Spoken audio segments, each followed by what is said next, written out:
Bismillahirrahmanirrahim. Bismillah, alhamdulillah, wassalatu wassalamu ala rasulillah wa ala alihi wa sahbihi wa mawalah wa ba'd. Alhamdulillah, Bapak Ibu yang rahmati Allah subhanahu wa ta'ala, saudara-saudariku yang berbahagia, sudah selesai kita jalankan bersama salat Isya berjamaah. Semoga menjadi amal soleh kita semuanya. Semoga Allah terima, dan siapa yang baik sholatnya maka akan baik seluruh amalnya, insyaallah. Baik, Bapak Ibu rahmati Allah. Tadi sudah kita buka dengan satu ayat, ya, pesan yang sangat jelas, dan mohon tidak dilupakan pesan ini dan jadikan dia sebagai ruh siapapun kita yang memakmurkan masjid Allah. Wa annal masajida lillah. Ya, baik. Saya rahmati Allah, makanya saya ingin tambah sedikit tentang tema persatuan tadi itu.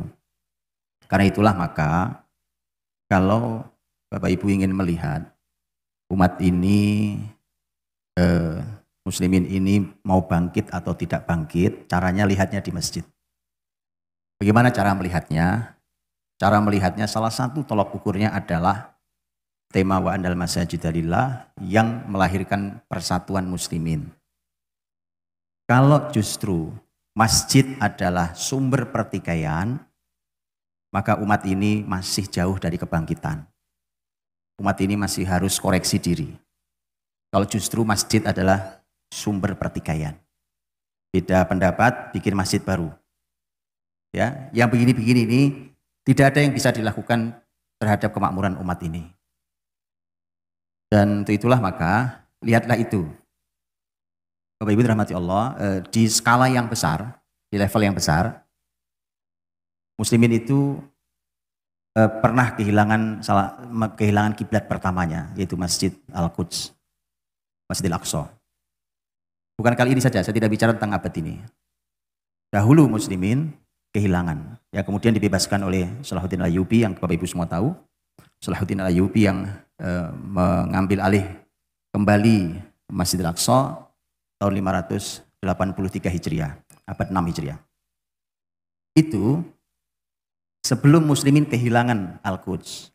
Sebelum kehilangan Al-Quds. Muslimin ada di dalam pertikaian yang sangat buruk. Saya ceritakan ini bukan untuk ditiru, ya.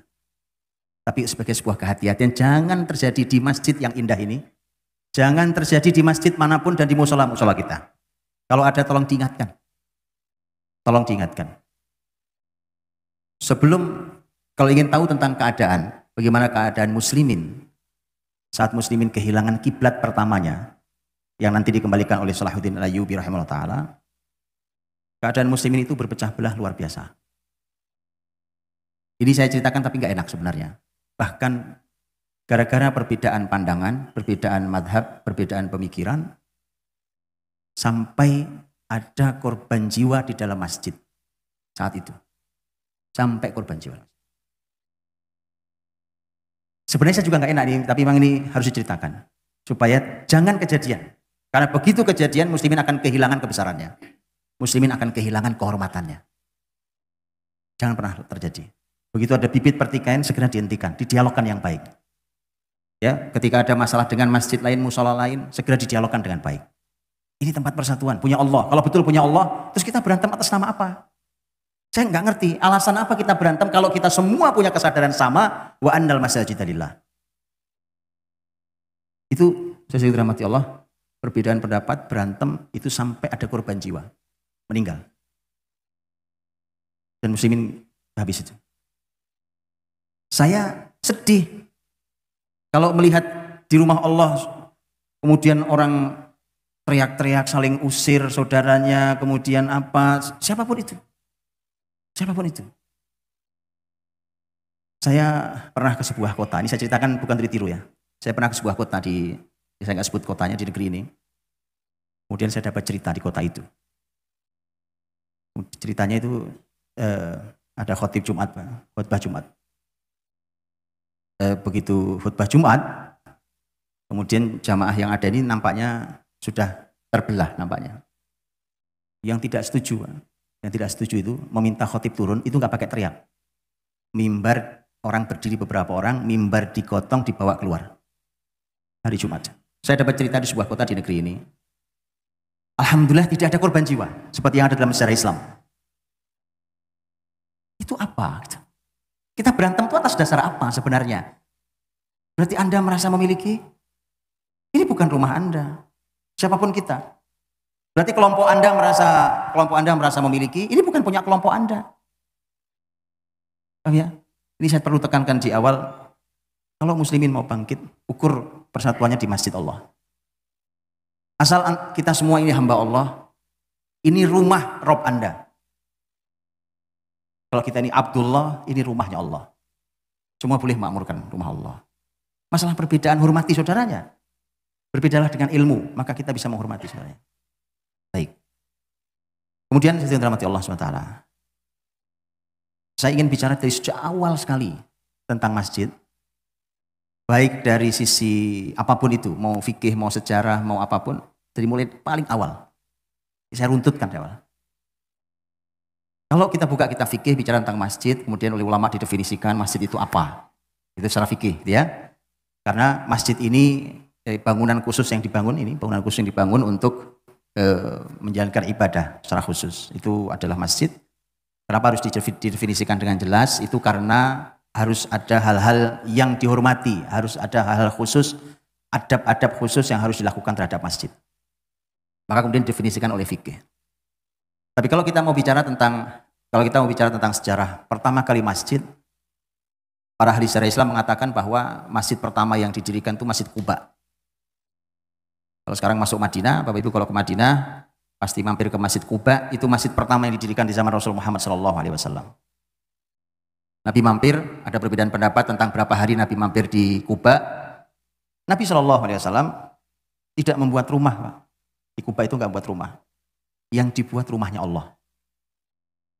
Tentu tidak bagus begini, hanya dibatasi di kotak di mana batasnya dikasih batas. Sudah, kemudian disinilah muslimin sholat. Kalau masalah atap, dulu atapnya itu ya hanya pelepah batang pohon kurma, kemudian pelepah daun kurma itu dianyam.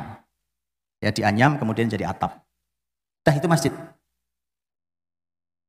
Kemudian Nabi SAW hari Jumat pagi, Nabi SAW kemudian bergerak dari Quba, kemudian sholat Jumat di jalan antara Quba ke Masjid Nabawi hari ini. Masjid Nabawi belum ada saat itu. Kemudian Nabi ditarik-tarik oleh banyak suku yang ingin mendapat kehormatan agar mau tinggal di suku mereka. Sebagaimana riwayat yang terkenal dalam Sirah Nabawiyah, untanya Nabi ditarik-tarik dan Nabi mengatakan da'uha fa innaha ma'murah.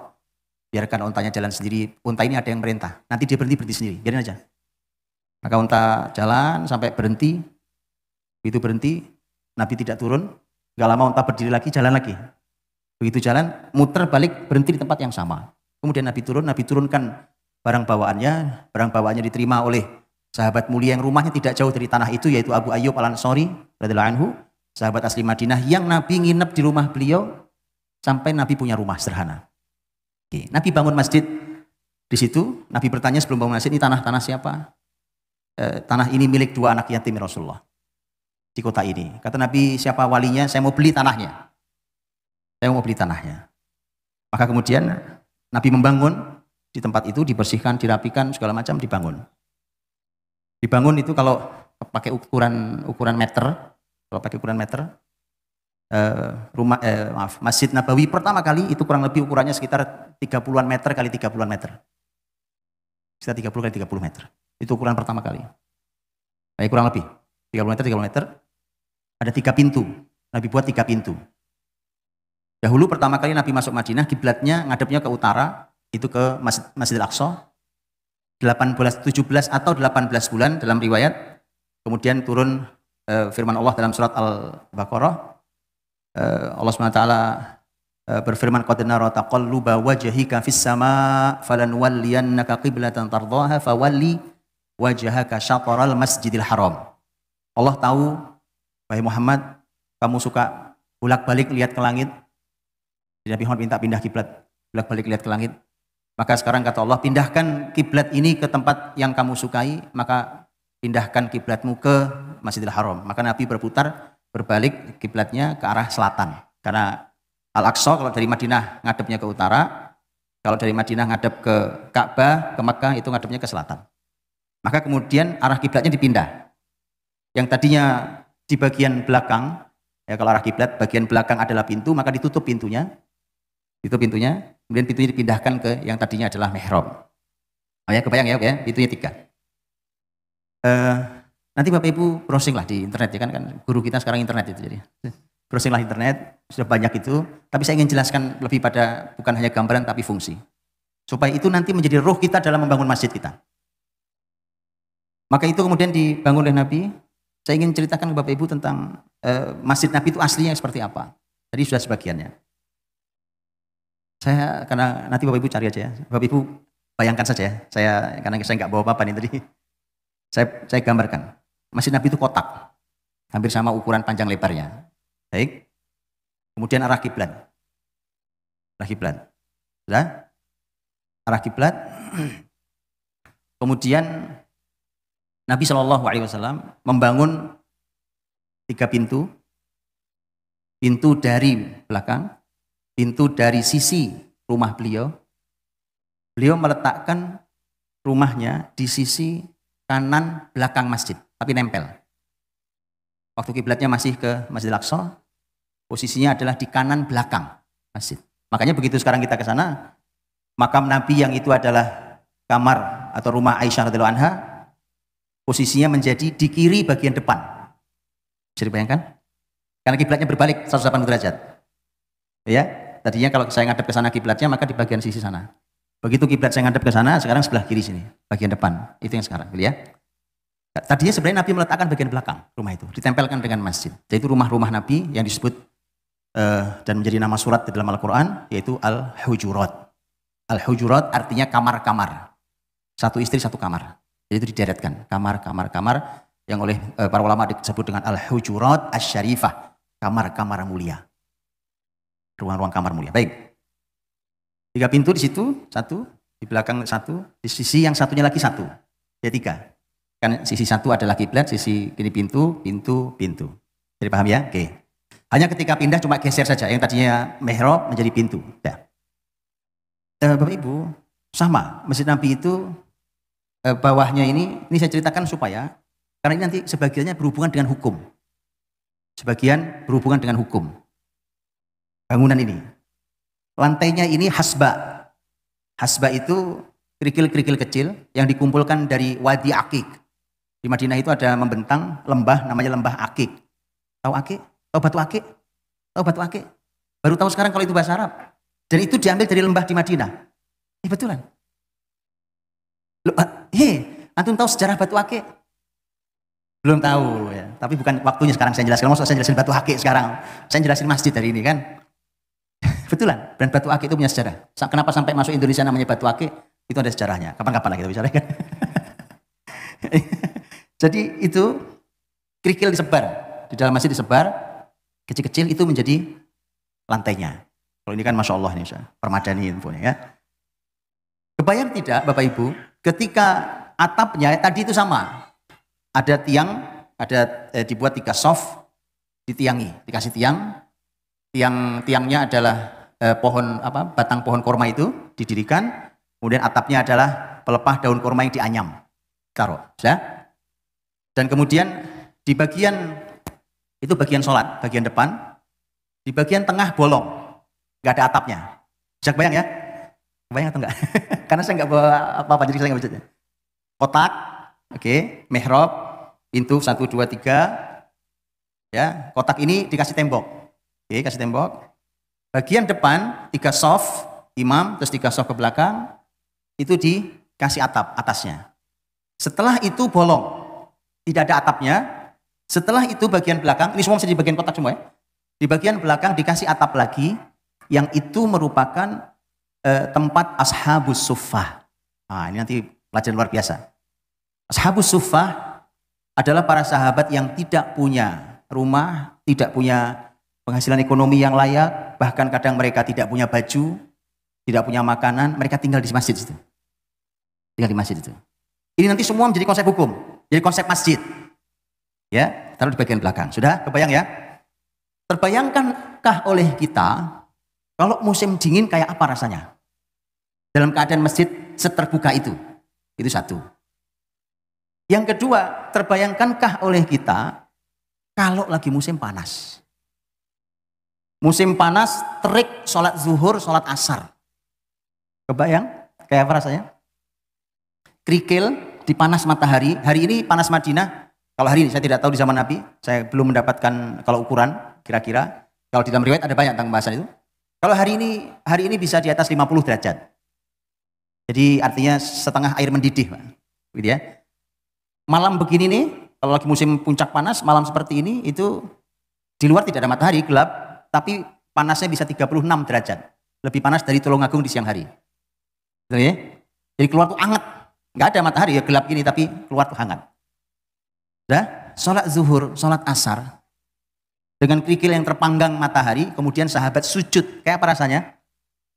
Sudahlah, makanya gini Bapak Ibu, masjid kita ini sangat nyaman, ya Allah, indah. Sejelek apapun masjid kita, menurut bahasa kita hari ini, jauh lebih nyaman dari masjid Nabi SAW. Terus alasan apa lagi kita nggak mau ke masjid? Indah sekali masjid kita ini, Masya Allah. Semua masjid kita hari ini nyaman, betul ya? Jadi itu sahabat harus nahan-nahan diri untuk sujud, untuk meletakkan tangannya, lututnya, kemudian meletakkan keningnya waktu terik matahari musim panas. Maka kemudian muncullah syariat yang Nabi sampaikan, kata Nabi, abridu bis salah fa inna syiddatal har min fayhi jahannam.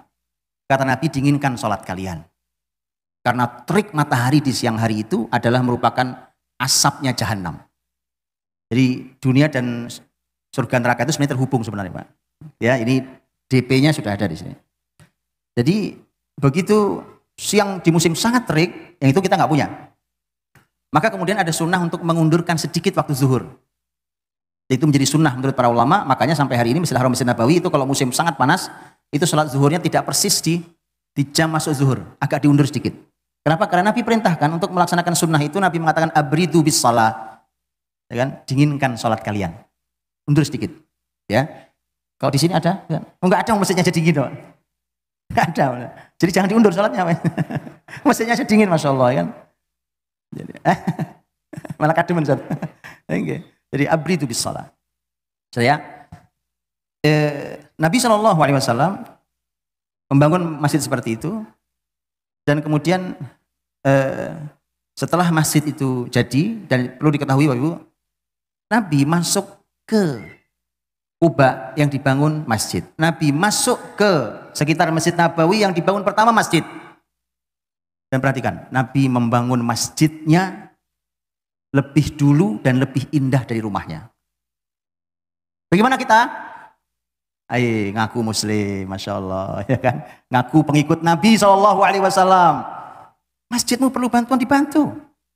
Masa bagusan rumah kita sama rumah Allah? Nabi betulan menjalankan itu. Nabi betulan menjalankan itu, bahwa masjid Nabi SAW dibangun lebih dulu daripada rumahnya, dan Nabi SAW membangun lebih indah masjidnya, lebih besar masjid daripada rumahnya. Luar biasa. Kemudian ini menjadi sebuah, akhirnya teman-teman, ini menjadi sebuah syariat. Lihat ya, cara para ulama mengambil sebuah kesimpulan syariat. Dimanapun muslimin masuk, ke negeri manapun muslimin masuk, yang pertama akan dibangun oleh pemimpin muslim adalah masjid. Bukan rumah panglima. Masjid. Bahkan bukan rumah ustadznya. Itulah, bukan rumah ustadznya. Dan itulah yang dibangun muslim dimanapun muslimin masuk. Maka ketika para pemimpin Islam dahulu membangun rumah besar, istana-istana besar, maka mereka bangun masjidnya lebih besar lagi. Maka itu bisa kita lihat di berbagai kota-kota peradaban Islam yang sampai hari ini masjid-masjid itu masih kokoh berdiri. Dimanapun itu. Di semua daratan yang ada di muka bumi ini, dan masih terus dibangun. Dan masih bisa kita lihat sisa dari pembangunan masjid yang sebagian masih berfungsi, sebagian sudah beralih fungsi. Dan itu dulu adalah merupakan pusat-pusat peradaban Islam. Baik, jadi muslimin masuk, itu yang diurusi duluan. Ini sebenarnya pembahasan serius. Kita ini masuk di negeri manapun, cek dulu masjidnya. Bukan hanya bangunan, cek aktivitas masjidnya. Lihat, kalau antum jadi pemimpin, cek masjidmu dulu. Cek masjidnya dulu. Ya, jangan malah kemudian mengurus yang lain, masjid tidak diurusi. Kalau kita ingin betul sebuah peradaban dan kemajuan, maka contoh dari Nabi dan contoh di semua pemimpin Islam di seluruh penjuru negeri itu mengurusi dan melihat masjid terlebih dahulu sebelum melihat yang lain. Jadi itu Nabi SAW. Begitu Nabi membangun masjidnya, kemudian Setelah itu aktivitas masjid Nabi SAW. Yang itu juga lagi-lagi menjadi inspirasi besar buat kita semua. Dan itu nanti dilakukan oleh muslim di sepanjang peradaban muslimin. Hanya beda skalanya. Kalau tadi ukurannya sekitar hanya 30 kali 30, ya kemudian setelah itu menjadi masjid besar-besar. Ya, masjid besar di Damaskus umpamanya di masa dinasti Bani Umayyah, atau masjid besar, Masjid Raya Cordoba, atau yang ada di Spanyol di zaman Andalusia dan seterusnya besar-besar. Apalagi di wilayah Baghdad yang itu di masa dinasti Bani Abbas, ya, wilayah-wilayah besar dinasti di Turki Utsmani. Bagaimana kita sampai hari ini kita masih bisa melihat masjid-masjid besar di Turki sampai hari ini dengan kemegahannya.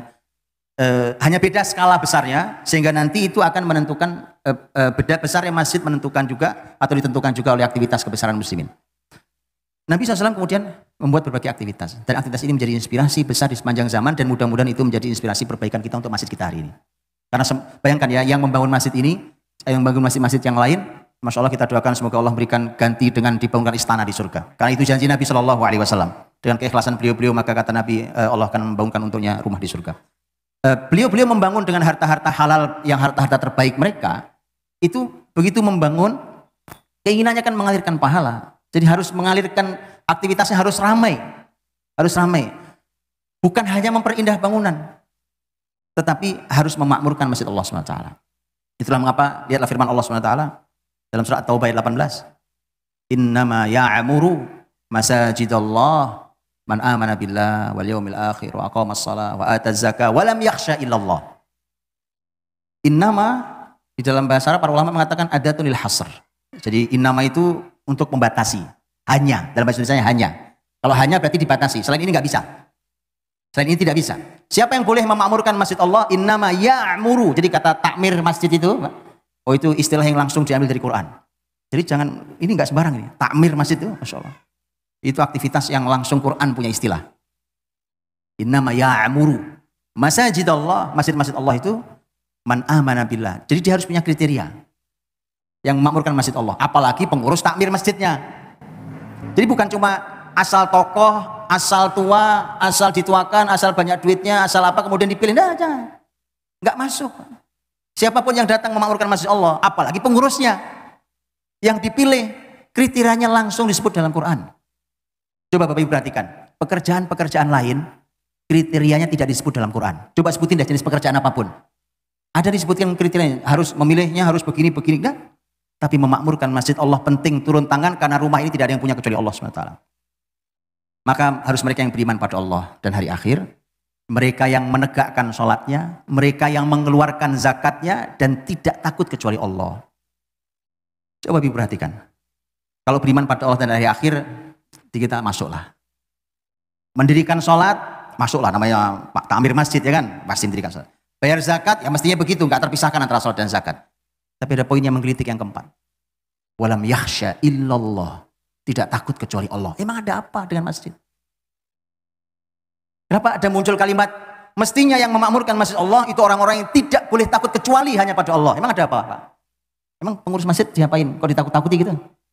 Nah, ayat memberikan isyarat penting bahwa yang memakmurkan masjid itu mesti orang yang tidak punya rasa takut sama sekali.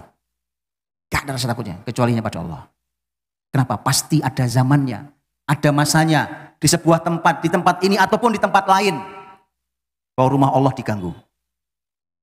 Alhamdulillah di negeri ini kita bebas, di masjid-masjid kita beribadah dengan sangat nyaman. Kemudian di masjid lain, wallahi itu bukan zaman dahulu, zaman-zaman kita sekarang. Lagi sholat dihabisi. Lagi sholat dihabisi. Dibunuh saat sholat. Kejadian, bukan di satu tempat saja. Masjid-masjid besar dirobohkan. Artinya, betul-betul bahwa yang dalam keadaan seperti itu kita tahu bahwa walam yakhsha illallah. Takmir masjid itu tidak boleh takut kecuali hanya pada Allah. Ya, apapun keadaannya. Jadi harus betul orang-orang yang tidak punya rasa takut sama sekali. Gak ada rasa takut sama sekali. Takutnya hanya pada Allah SWT. Ini orang-orang dengan tauhid yang super tinggi. Yaitu pengurus masjid itu. Jamaahnya nanti akan ditulari oleh pengurus masjid karakter itu. Karena pengurusnya sebaik itu, maka jamaahnya akan melihat keteladanan yang diberikan oleh para pengurusnya. Baik.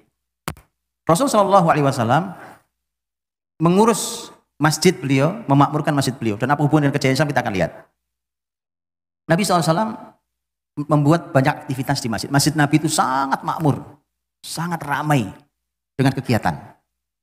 Nanti Nabi membuat perluasan tahun 7 Hijriah. Itu masih dibangun tahun 1 Hijriah. 7 tahun berikutnya mulai banyak yang mulai bertambah dan banyak jumlah muslimin, sudah nggak muat lagi. Tahun 7 Hijriah diluaskan. Diluaskan. Ukurannya kurang lebih menjadi sekitar 50 kali 50 meter. Itu jadi diluaskan. Itu karena tahun 7 Hijriah sudah mulai banyak sekali orang-orang yang bertambah jumlah muslimin. Nanti ada perluasan lagi di zaman-zaman berikutnya. Di zaman berikutnya terus sampai yang kita saksikan hari ini. Rasul SAW membuat aktivitas di masjid itu ternyata tidak hanya dibatasi untuk sholat. Ya, masjid mahal-mahal dibangun kayak begini kemudian cuma buat sholat terus dikunci, ngapain? Ngapain? Kan ya udah. Kita tiru yuk. Nanti teman-teman dirahmati Allah sesuai berbahagia. Semua muslimin, bahkan yang bukan muslim, mereka harus merasakan kehadiran masjid adalah energi kehidupan. Mereka harus rasakan itu. Bahwa muslimin, bahkan siapapun itu akan merasakan bahwa masjid di sekitar mereka adalah sebuah keberkahan tersendiri. Maka Nabi tidak hanya menjadikan masjid untuk sholat. Kalau masjid untuk sholat pasti, Nabi buat masjid untuk sholat. Kemudian kalau sholat bahkan Nabi SAW minta agar sebenarnya diseimbangkan sebenarnya antara sholat di rumah dengan sholat di masjid. Saya bicara tentang laki-laki bahkan, bukan perempuan. Karena Nabi SAW ketika menyampaikan tentang laki-laki lebih baik sholatnya di mana? Bagaimana bunyi kalimat Nabi? Nabi SAW menyampaikan bahwa sholatnya laki-laki itu khairu sholatir rajuli, sholat terbaiknya laki-laki di mana? Bukan begitu kalimat Nabi, bukan di masjid, enggak begitu. Khairu sholatir rajuli fi baitihi, di rumahnya. Illal maktubah, kecuali yang wajib. Nah, beda. Gila, perhatikan kalimat saya sekarang. Saya pakai bahasa Indonesia.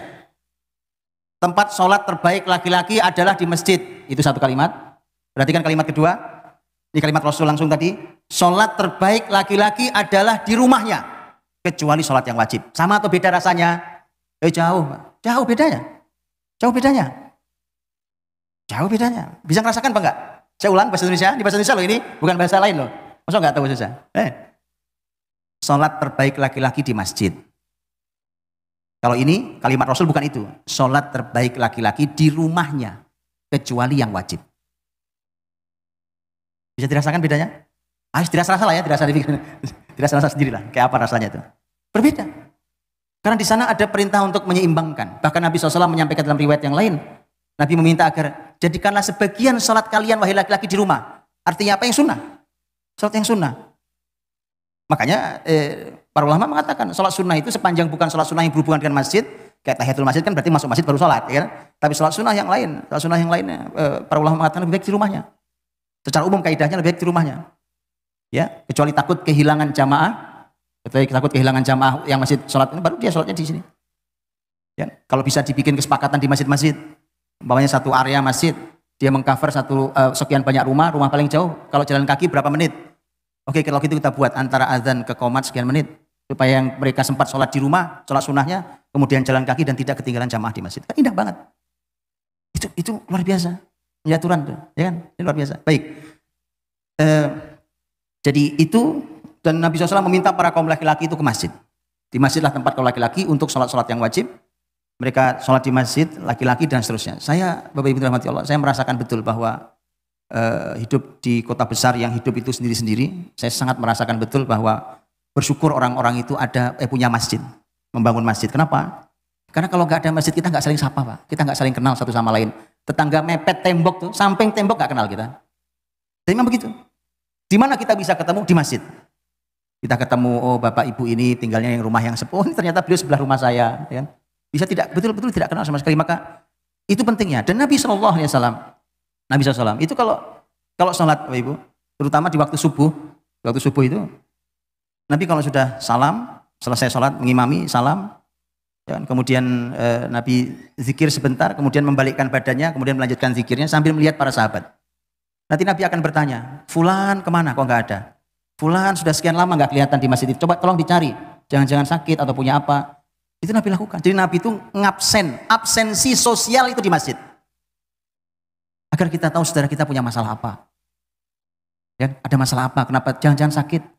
Jangan-jangan punya keperluan lain. Jangan-jangan sibuk yang perlu kita bantu. Dan seterusnya. Indah loh. Jadi masjid itu ada aktivitas sosial yang luar biasa.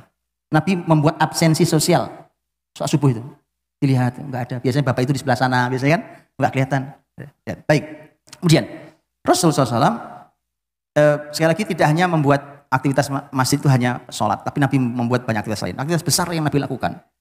Yang besar sekali di antara yang Nabi lakukan adalah tempat untuk belajar. Tempat untuk belajar, pengajian seperti ini, Bapak Ibu, itu bukan hanya pengajian biasa.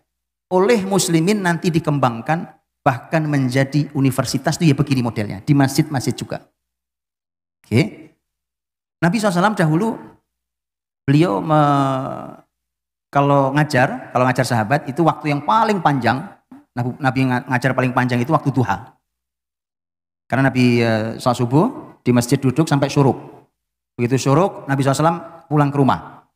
Kalau Nabi tidak puasa, Nabi nyari sarapan di rumah salah satu istrinya. Kemudian setelah itu Nabi keliling ke rumah istri-istrinya. Oke, setelah selesai, Nabi balik ke masjid. Mas balik ke masjid itu sudah masuk waktu duha. Disitulah sahabat yang tidak ada kesibukan kumpul ngaji sama Nabi sampai menjelang zuhur. Sampai Nabi istirahat qailulah zuhur. Itulah waktu paling panjang Nabi ngaji dengan sahabat. Oke. Setelah itu oleh muslimin, dia tidak hanya untuk pengajian ini kan, kalau bahasa kita namanya pengajian ini kan pendidikan informal gitu ya.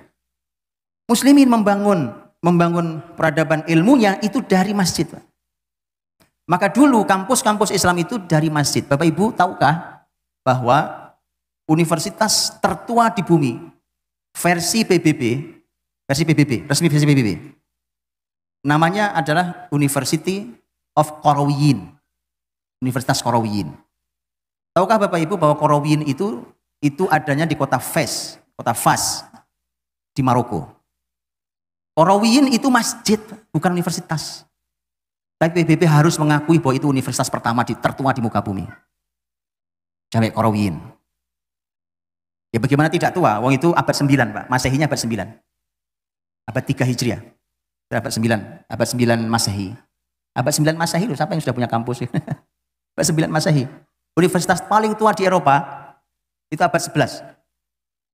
Jadi mereka terlambat jauh, Pak. Itu pun mereka juga belum ngerti apa-apa, semuanya plek-plek niru 100% niru muslimin punya. Karena mereka juga belajar dari muslimin. Jami' Qarawiyyin itu masjid, namanya Jami'. Jami' itu artinya masjid Jami'. Masjid Jami' Qarawiyyin dibangun oleh seorang perempuan namanya Fatimah Al-Fihriyah, punya saudari namanya Maryam.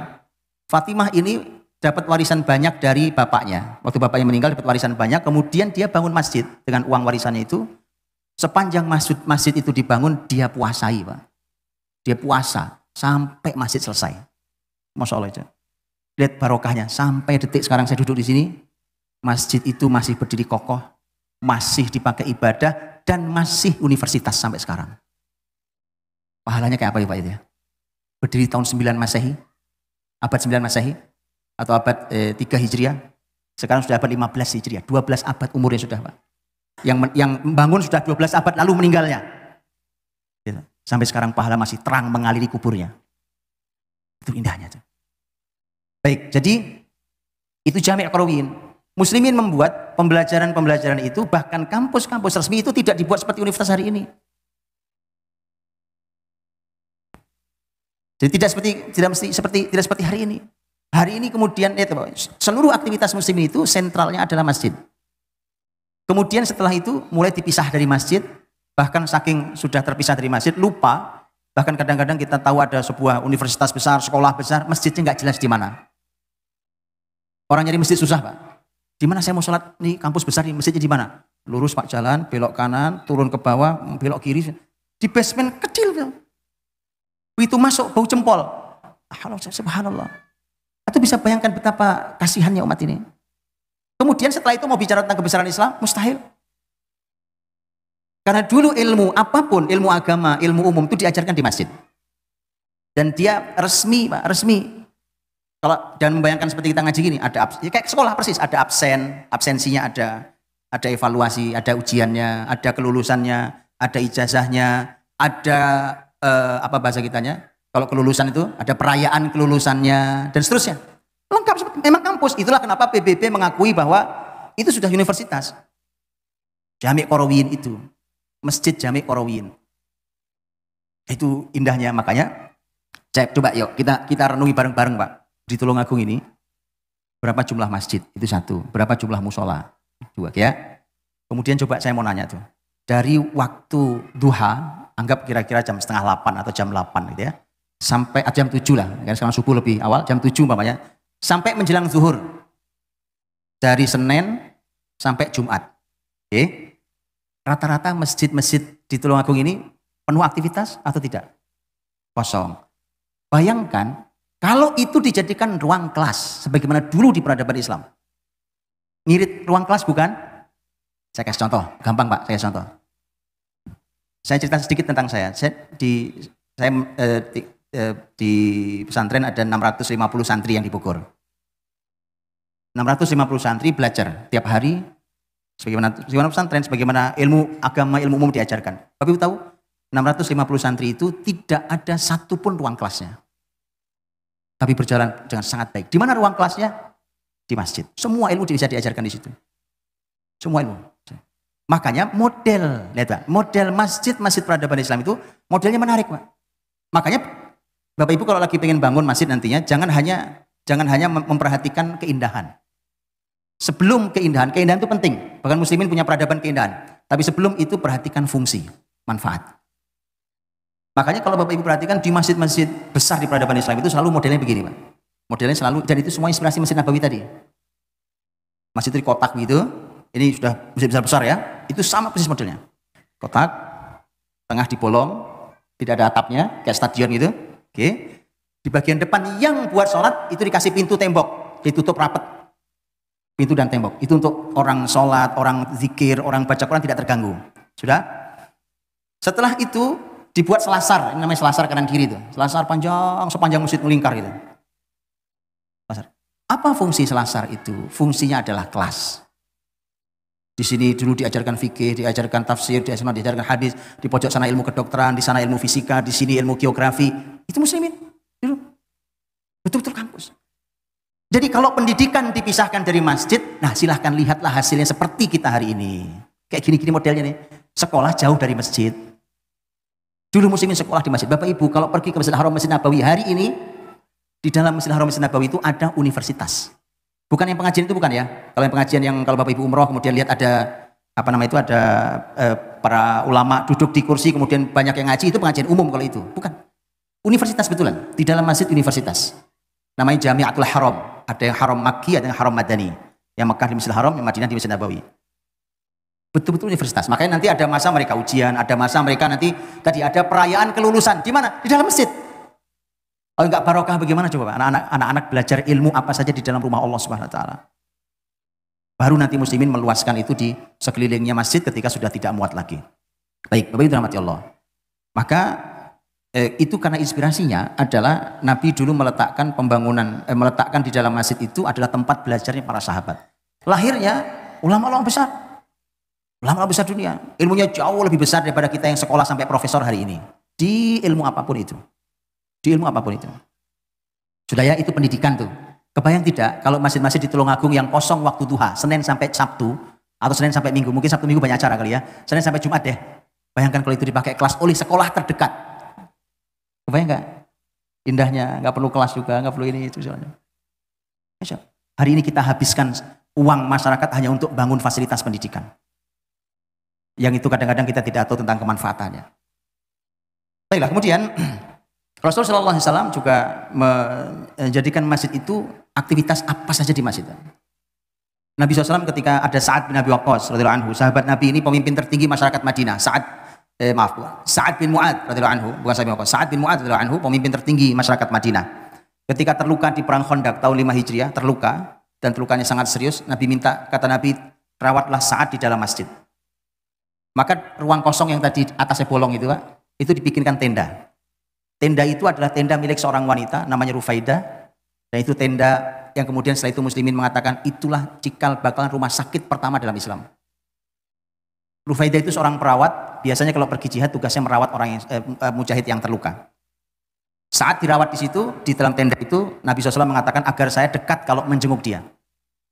Maka diletakkan di situ dan qadarullah kemudian syahid, tidak tertolong. Kemudian beliau meninggal tahun 5 Hijriah. Dan itulah satu-satunya orang yang Nabi SAW berkata, ihtazza arsyur rahman limauti Sa'ad. Bergetarlah arsy Allah yang Maha Rahman dengan meninggalnya Sa'ad bin Mu'adz radhiyallahu anhu. Itu bayangkan, makhluk kita ini sampai menggetarkan arsy Allah tidak mungkin. Berarti ini orang besar meninggal. Bahkan waktu itu beliau masuk Islam baru 5 tahun. 5 tahun masuk Islam, tapi karya besarnya sampai menggetarkan arsy Allah yang Maha Rahman. Nah itu, maka kemudian masjid itu, teman-teman, itu juga fasilitas kesehatan. Di zaman kebesaran Islam berikutnya, masjid-masjid itu ketika sudah besar, itu bahkan dahulu praktek dokter itu di depan pintu masjid. Di peradaban masjid-masjid besar yang ada zaman Islam dulu, ya kan?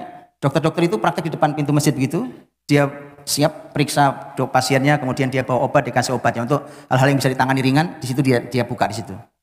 Dan dia membuka itu gratis untuk siapapun. Ya, itu karena dulu begitu. Ya. Dan arti bisa dibayangkan. Bayangkan ketika dunia kesehatan itu diletakkan di masjid dan tidak jauh dari masjid.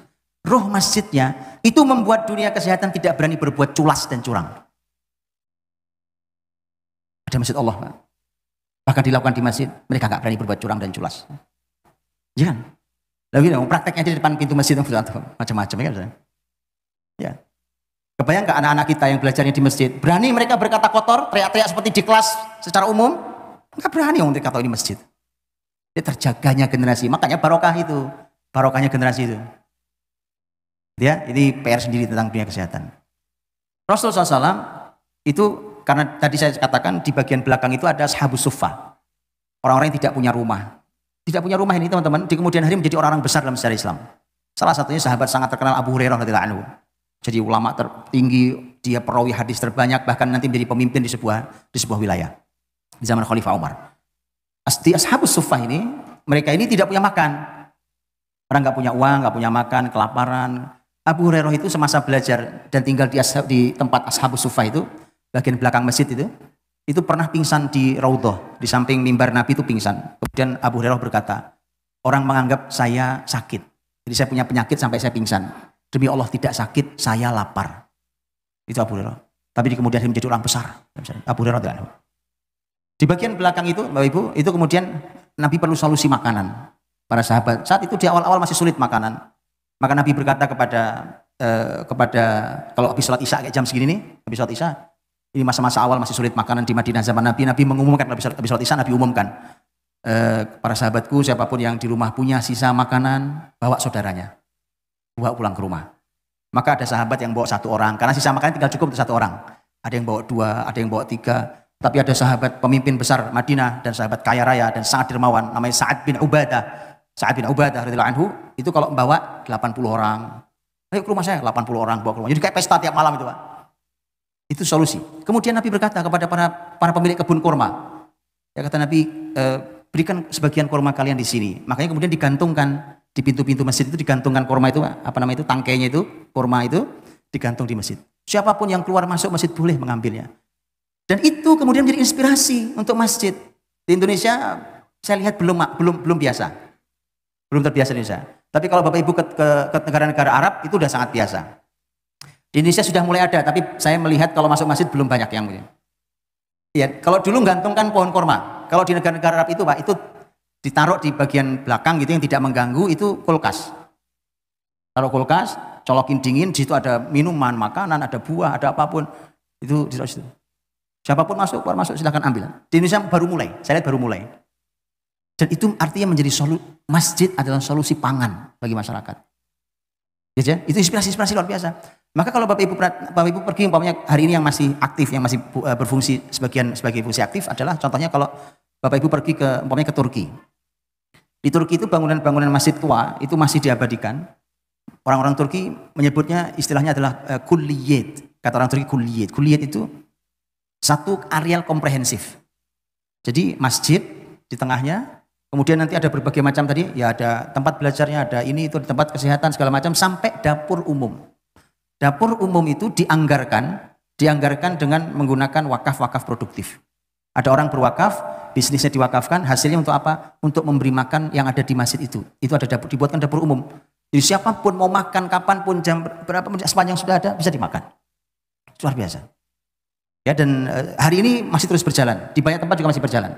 Di beberapa negara ini juga masih berjalan. Bahwa masjid adalah merupakan solusi pangan. Jadi kalau ada orang lapar, ke masjid aja Pak. Di masjid makanan ada kok, masjid aja. Antum bayangkan betapa nanti hati orang terpaut oleh masjid, karena semua masalah dia solusinya di masjid. Masalah pendidikan ke masjid, masalah kesehatan ke masjid, masalah perut ke masjid, dan seterusnya. Akhirnya masjid itu ada di hati. Kenapa masjid tidak ada di hati? Karena masjid sumber masalah. Ya kan? Begitu ke masjid, pulang ngaji, ngajak berantem temannya. Nah, itu jadi sumber masalah masjid. Masjid bukan sumber masalah, masjid harus menjadi sumber solusi. Waktu saya sudah habis, sudah jam 8. Sudah jam 8. Baik Bapak Ibu rahmatullah, saya tutup. Bicara masjid sebenarnya bicara yang sangat panjang dan masih banyak hal lain. Bahkan ada sekian banyak fungsi-fungsi lain yang ada di masjid. Bahkan ada satu buku ditulis oleh seorang jenderal sudah meninggal rahimahullah. Beliau juga ahli sejarah Islam, seorang jenderal di Irak namanya Mahmud Syed Khattab. Beliau presentasikan bukunya itu di hadapan para ulama dunia di Mekah saat itu. Judulnya adalah Rasail Risalatul Masajid Al-Askariyah. Risalah militer masjid. Jadi sampai ada bukunya sendiri yang nulis seorang jenderal militer hari ini. Dia meninggal abad 20 lalu. Itu sampai menulis bahwa masjid itu bahkan punya fungsi militer. Dari mana? Dari zaman Nabi. Sejak zaman Nabi, Pak. Sejak zaman Nabi. Nabi itu rapat militer di mana? Di masjid. Ngumpulkan jenderal di mana? Di masjid. Nah, kalau jenderal jauh dari masjid terus mau menjaga apa? Kan begitu dong. Rasul kita itu membicarakan tentang kemiliteran di masjid, Pak. Dikumpulkan. Sini kumpul. Kita bicara tentang kemiliteran. Bicara rapat, diputuskan di masjid. Itu luar biasa. Jangan jauh dari masjid. Jadi sampai ditulis bukunya itu oleh seorang ahli, bahkan beliau juga orang militer, juga ahli sejarah Islam, ditulis tentang bahwa masjid itu punya risalah militer, punya tugas kemiliteran. Dan seterusnya masih sangat banyak yang lainnya. Mudah-mudahan bisa kita mulai rapikan, perbaiki masjid-masjid kita, dan sekali lagi dia adalah sumber energi terbesar bagi umat ini. Nanti silakan tadabburi surat An-Nur ayat 35, 36, 37, ayat 35 tentang Allahu nurus samawati wal ard. Allah itu cahayanya langit dan bumi. Ya, dan seterusnya ayat 36 Allah berfirman tentang masjid fi buyutin adzinallahu an turfa'a wa yudhkara fiha ismuh yusabbihu lahu fiha bil ghudwi wal asal. Kemudian ayat yang 37 Allah berfirman tentang kaum laki-laki yang rajin ke masjid. Rijalul la tulhihim tijarah wala bai'an dzikrillahi wa iqamis shalah wa ita'iz zakah, dan seterusnya. Wallahu a'lam bishawab. Mudah-mudahan bisa kita ambil hikmahnya. Assalamualaikum warahmatullahi wabarakatuh.